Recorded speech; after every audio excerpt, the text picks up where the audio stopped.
Love you. Look very dapper, very Monaco. Thank you very much. And When in fire, Rome and all of that. as a fire chief, I have to ask on this show. Such a great show, Chicago Fire. Okay. What is it like though? Wearing, I mean, the costuming and The uniform this, and so forth? uniform. When I first started doing it, and we were in the Chicago Fire Academy, and we were learning it, I really wanted to put the uniform on and all the rest of it. Now it's just the stuff we put on, and most of it is practical. Some of it's very heavy. The weather in Chicago, when it's really, really hot, that stuff underneath, we're dripping wet, we're soaking.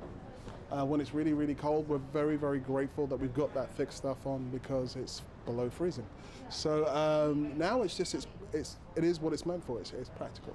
And what everybody else puts on top of it, and oh my God, a sexy fireman, I'm like, really? Oh, okay. Like that, I don't feel so sexy. Exactly. If you were to see the site, this thing is huge. You've got 80 pounds on your back and you feel like Michelin Man half the time. Anyway, yes.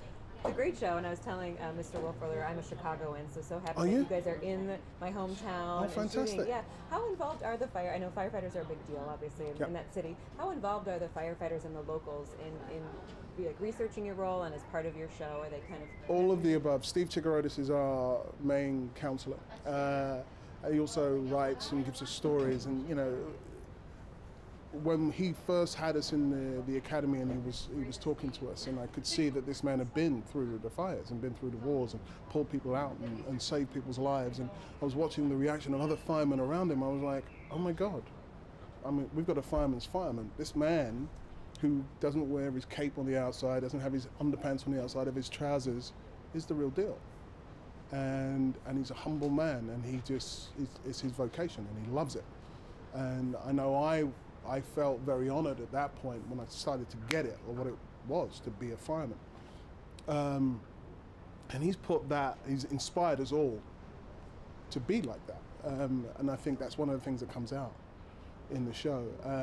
But what the audience won't know is that around us, all those extras that look like they're all kind of just busying around, they're firemen.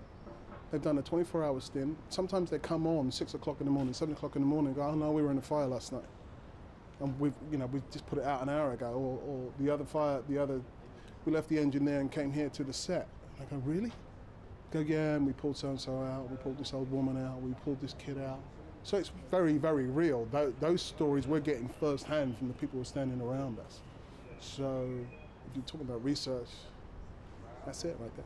That's so cool. Talk to me just a little bit about what drew you to the character, Chief Bowden, and what can we expect in season 2? I want to say congratulations, by the way, of the series getting picked up for the second season. Yeah. Congratulations, I forgot to say that. But tell me, you. what drew you to this character in the first place, and what can we expect from him? It was a script that pulled me in. It was what Michael and Derek wrote in that first script was great camaraderie from those characters. And so the very first episode, you're dealing with the death of a fireman, and these two men and how they're reacting. And they're reacting in a very bad way because they've lost a friend, as we would all behave. But the thing that's not normal is, even though they've lost a friend, they've still got to go out and save people.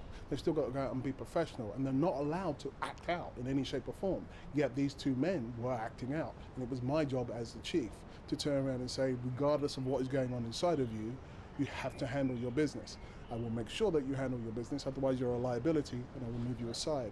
And that's primarily the chief's job. That pulled me in. Plus, I had images in my head when I read the script of 9/11 and that building, or the remnants of that building and all that dust. And I saw the uniforms that you saw on the regular were firemen who were digging through that rubble and looking for people. And those images have never left me. So when I read this script, that's where my head went. I was like, oh my God, it blew everything in my imagination, just went bang. So that's what drew me to this script, and it still does. And especially now that I'm friends with firemen, that's the bit that excites me. Now you can really kind of get into it in the second season. That's always the best part about a second season of a show. Yeah, we'll settle down. We're not just trying to do the stuff for the audience or play the TV game. When we can get into the real stories of real people doing what it is that they do. That's the stuff that excites me. When I can see the heart of the person that we're trying to get to. And if you were to meet Steve Chigarodis or any of his firemen, the people that he's helped be, you would go, oh my God, it's It's a complete honor. He's a good man. Congratulations on being Thank you. playing such a great role.